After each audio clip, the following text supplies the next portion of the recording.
More than $30 billion.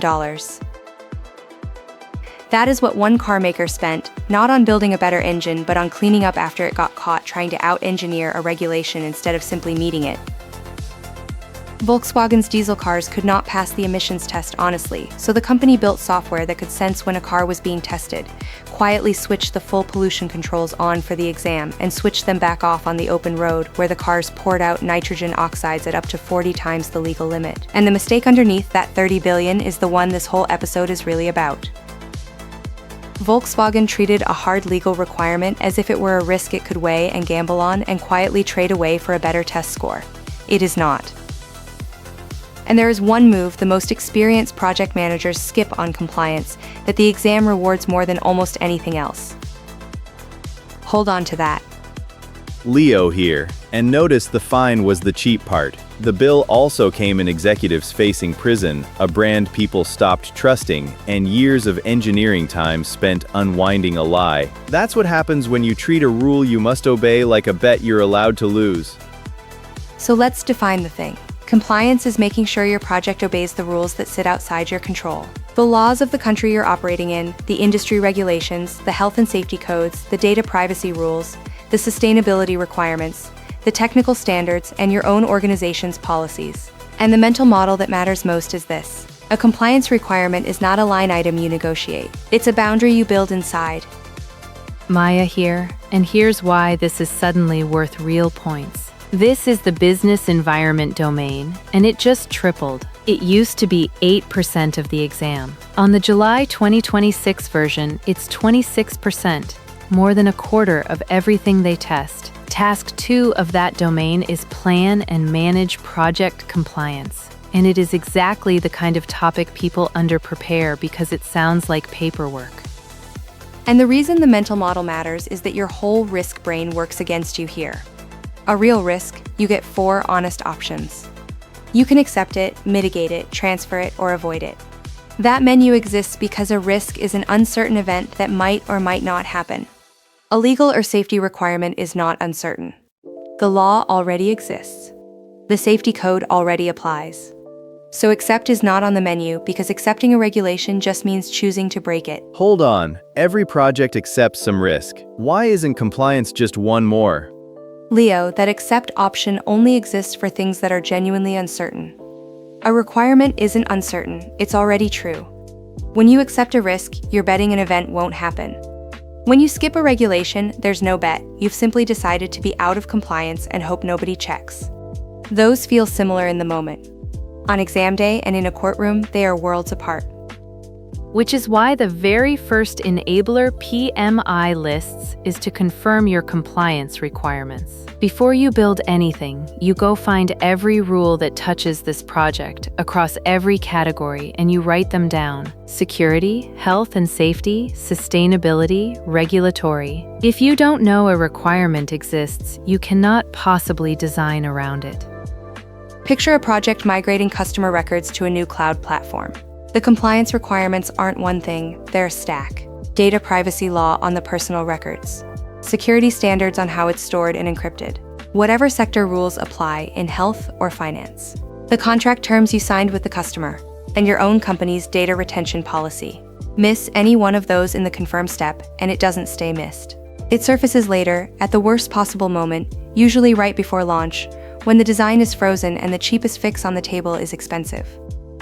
And confirming isn't a one-person job you do from memory. You pull the requirements from the actual sources, the regulations that govern your industry, the contract, the organizational policies, and the standards your company committed to. On a regulated project, you'll often bring in legal or a compliance officer for this step, not as a rubber stamp at the end, but as a source at the start. The whole point is that by the time you're planning, the list of rules you must obey is written down and agreed, not floating in someone's head.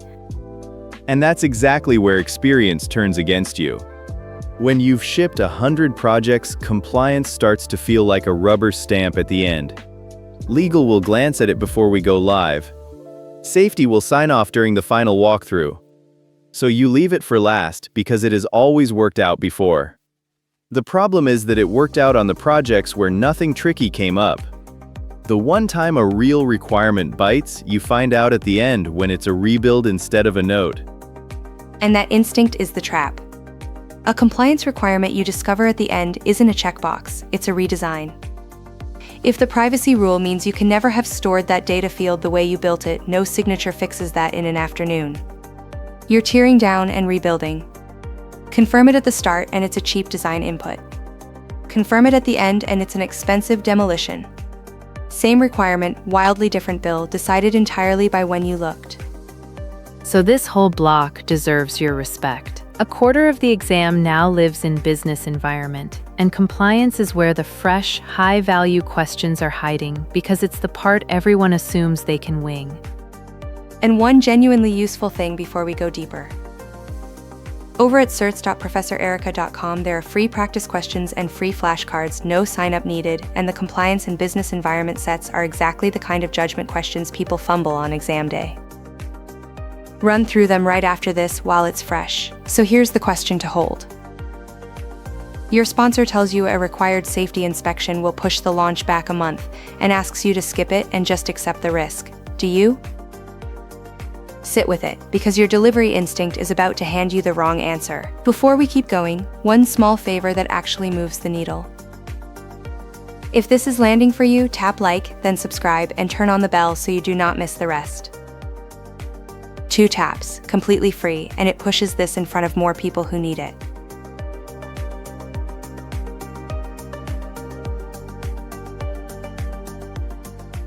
To pressure test the compliance calls today, we've got Professor Reyes at the desk. He's here to help us stress every answer and find the soft spots. Reyes, welcome. Glad to be here. I'll happily push on anything that sounds a little too clean. So let's pay off that question in a second.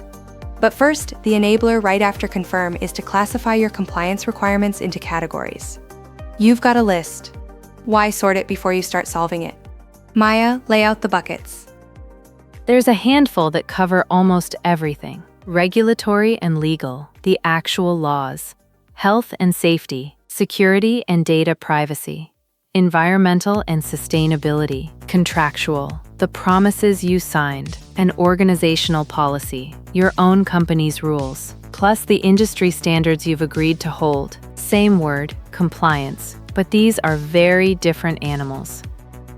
And that's the whole reason to classify. Each category has a different owner, a different kind of proof, and a wildly different consequence when you get it wrong. A missed formatting rule in a policy document is an email. A missed data privacy control is a regulator, a headline, and a fine measured in millions. If you treat them all as one undifferentiated pile, you'll spend the same attention on the trivial one and the catastrophic one. Sorting them is how you aim your effort at what can actually hurt the project. Take the data privacy category alone. In 2017, Equifax exposed the personal records of about 147 million people. Names, birth dates, social security numbers. Regulators found it had failed something as basic as patching a known vulnerability. The settlement ran up to $700 million. That is one category, mishandled, on one project's worth of systems. Now imagine treating that with the same weight as a naming convention rule. Isn't a fine just a cost of doing business? Sometimes you just pay it. That feeling is exactly the trap. Sometimes a single fine is small, sure. But you're pricing the wrong thing. You can't put a number on a revoked operating license that ends the whole business line, or a criminal referral with a named manager's name on it, or a customer who never comes back. And on the exam, pay the fine and move on is never the answer they're modeling. The tested move is always to bring the project into compliance. You're not choosing between two prices, you're choosing whether you're allowed to keep operating. And the safety category makes the stakes brutally clear, because there the consequence isn't money. In 1911, the Triangle Shirtwaist factory fire in Manhattan killed 146 garment workers, most of them young immigrant women, trapped behind doors the managers had locked to stop unauthorized breaks. The building met the letter of almost nothing. That single fire drove more than 30 new safety laws in a few years, the ancestors of the workplace codes we now just call compliance. Every one of those rules is written in someone's absence. So once you've sorted the categories, the next enabler is to determine the threats to compliance. And a threat here has a specific meaning. It's anything that could push you out of compliance during the project. A subcontractor quietly cutting a corner to hit a date, a new regulation landing mid-project, or the sneaky one, a scope change that crosses a line you weren't watching. That last one catches good teams constantly. Say a simple internal tool gets a new feature mid-project, and the feature happens to start storing customer health information. Nothing about the plan flagged it, but you just walked into a whole new regulatory category with new rules, new controls, and new penalties. Wait, so a scope change can knock you out of compliance mid-project? Constantly, and that's why compliance is never a one-time gate. Every meaningful change has to be rechecked against the requirements because the change itself can create a new one. The compliant project on Monday can be non-compliant by Friday purely because of a feature nobody screened. That's the whole reason threats get watched continuously, not confirmed once and filed away. And you don't treat all those threats equally either. You rank them the same way you'd rank any threat, by how likely it is to break compliance and how severe the consequence would be if it did. A likely breach with a severe penalty, you design that out first, right now, before anything else. A rare one with a minor consequence, you note it and move on. The two corners in between are the interesting ones. A rare threat with a severe consequence still needs a real control standing by because low odds times catastrophic still hurts. And a likely threat with a minor consequence usually points at a weak process you should just fix. It's a grid, and it tells you exactly where to spend the effort instead of spreading yourself evenly across things that don't matter equally. And every bit of this is written in PMI's own words. Let's put the real outline on the desk because the wording is the lesson. Confirm project compliance requirements, for example, security, health and safety, sustainability, regulatory compliance. Classify compliance categories. Determine potential threats to compliance. That is, identify, then sort, then hunt the threats, straight from the source. Notice PMI wrote sustainability right into that first line. It is not a nice to have anymore, it is a named compliance category, and we'll come back to why that matters. Quick gut check before we go on. A mid-project change adds a feature that starts storing customer health records. What's your first move? Rerun the compliance check on that change. You may have just entered a whole new regulatory category, so you screen it before it ships, not after. Exactly right. The change is the threat. You catch it at the change, or you find out from a regulator. So carry two things off this desk. Classify your requirements because a data or safety miss is a different universe from a policy typo. And treat every change as a possible new threat. Now that we know what we're facing, let's talk about how you actually meet it.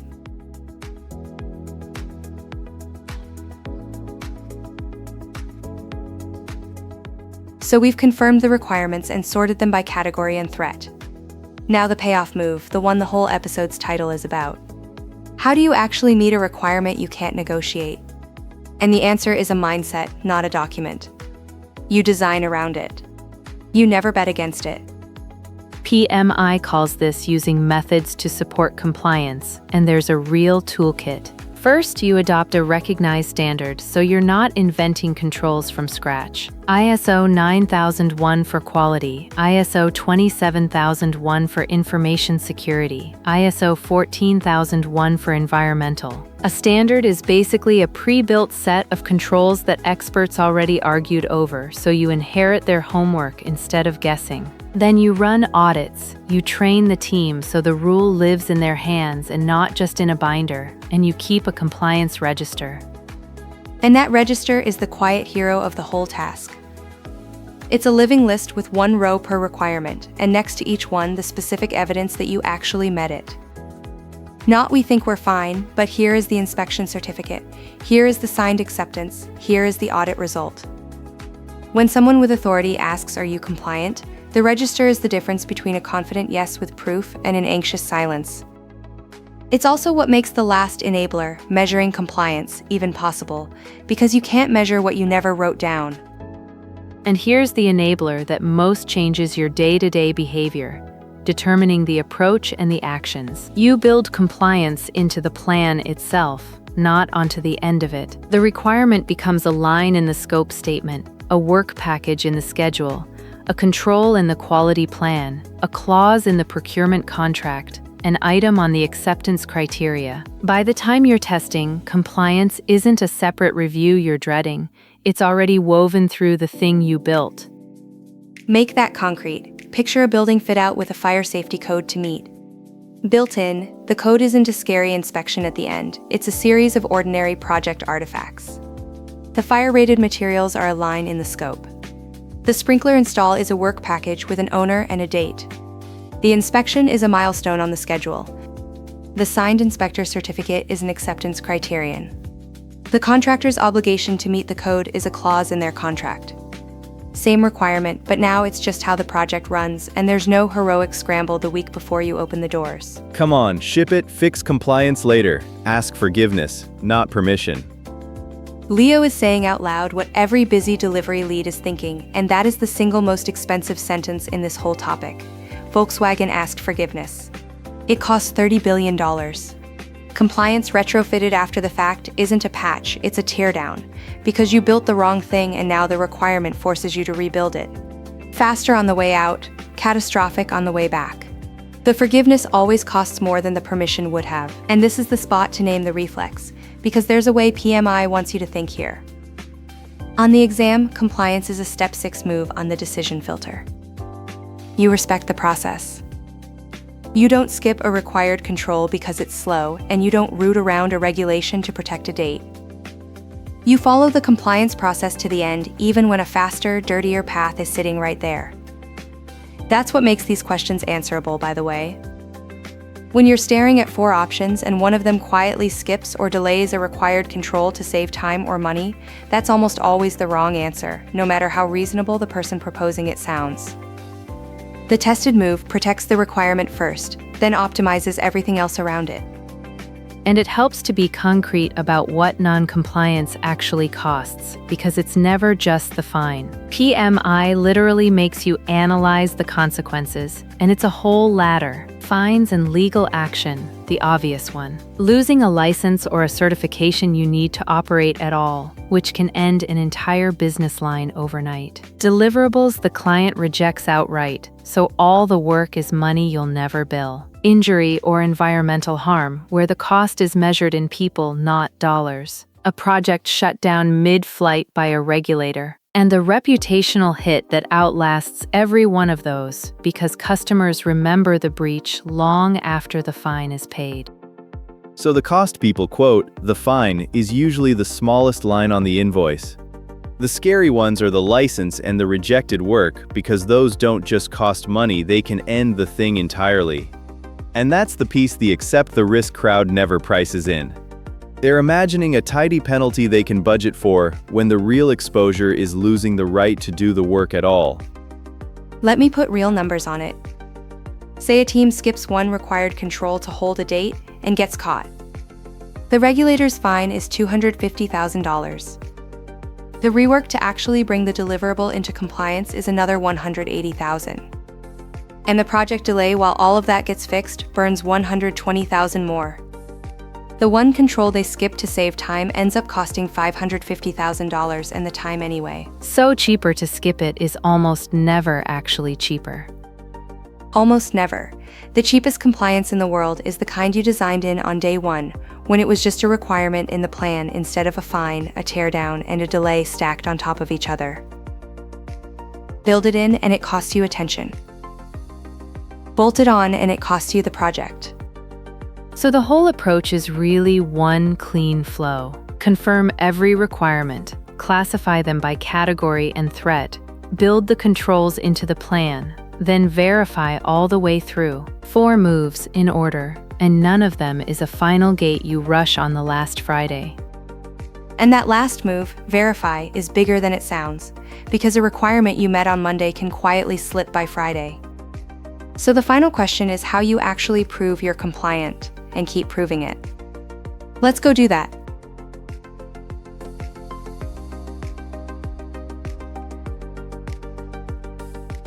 So we can confirm, classify, and build compliance into the plan.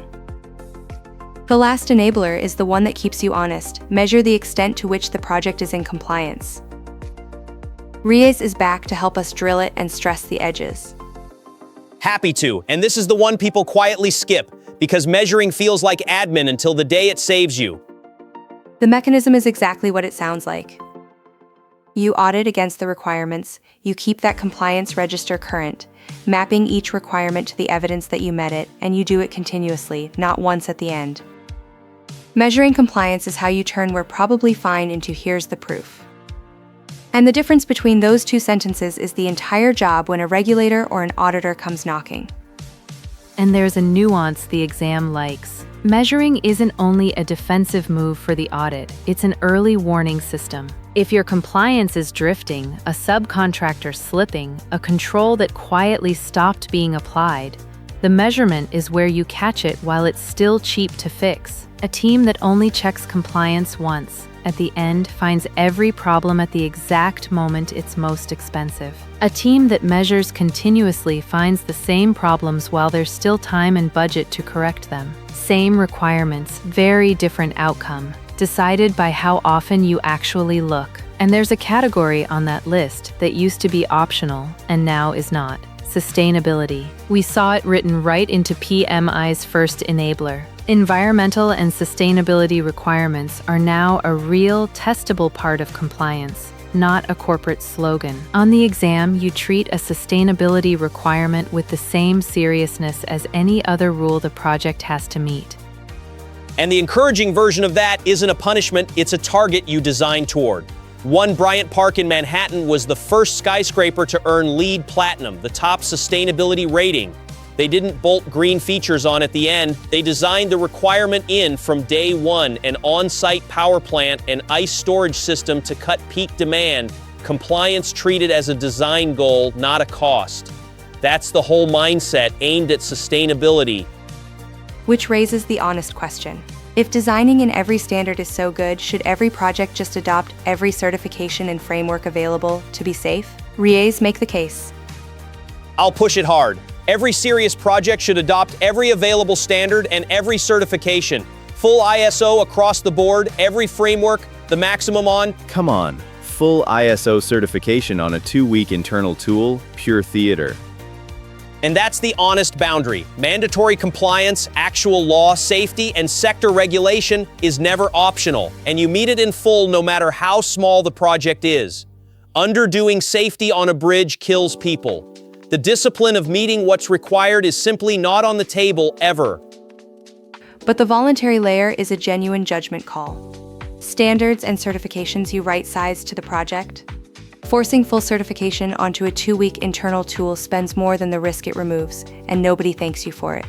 So meet the mandatory floor every single time, then match the voluntary ceremony to the size of the project and the stakes involved. And here's what getting the mandatory part wrong actually costs. One more time, with a real number.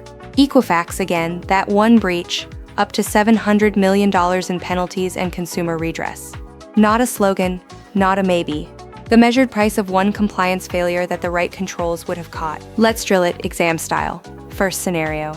A regulator issues a new data privacy rule while your project is running. Your sponsor wants to ignore it until after launch to protect the date. What's the best next action?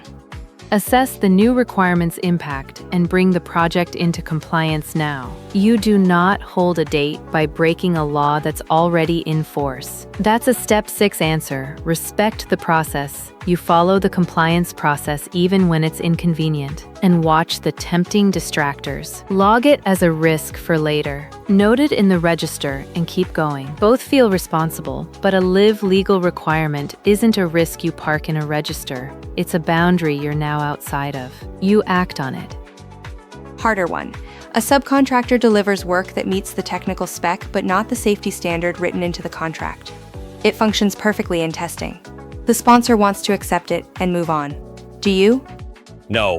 Meeting the spec is not the same as meeting the compliance requirement. The safety standard is a boundary the contract put in for a reason, and functions perfectly in testing is exactly how a lot of unsafe things behave right up until they don't. You reject or remediate before acceptance. Accepting it because it works would be trading a safety requirement for a schedule, which is the one trade this whole topic says you never make. And both answers are really the same instinct. You never trade a compliance requirement for schedule or cost. It sits outside that negotiation. Professor Reyes, thank you. That was exactly the pressure this topic needed. Give us the one sentence to carry out the door. Glad to help. Hold this and you'll never miss one of these. Compliance is not a risk you weigh, it's a boundary you build inside, so you identify every requirement, meet the mandatory ones in full, and keep proving it all the way to the end. And with that, Business Environment Task 2 is done. Next in this block is change control, managing and controlling changes, which is really the flip side of everything we just did, because a change is the fastest way to create a brand new compliance requirement. Don't sleep on this domain. It's more than a quarter of your exam now. But hold today's two ideas first. Compliance is a constraint you design around, not a risk you accept. And you meet it by identifying every requirement, building the controls into the plan, and measuring it continuously to the end. Identify, classify, meet, prove. And Leo just set up the perfect bridge with change control. Everything we said about designing compliance in only holds if you recheck it every time the project changes. So carry that instinct into the next one. If this finally made compliance click instead of feeling like paperwork, subscribe. It genuinely helps us keep making these. And the free practice questions and flashcards are waiting at certs.professorerica.com. The business environment set is exactly where the fresh, high-value points are hiding on the new exam. Before you close the tab, one honest question for you. On your last project, was compliance designed in from day one, or was it bolted on at the end in a scramble before launch? Tell us in the comments. Design around the rule, never bet against it, and you'll pick the answer the exam is really testing for. We'll see you in the next one.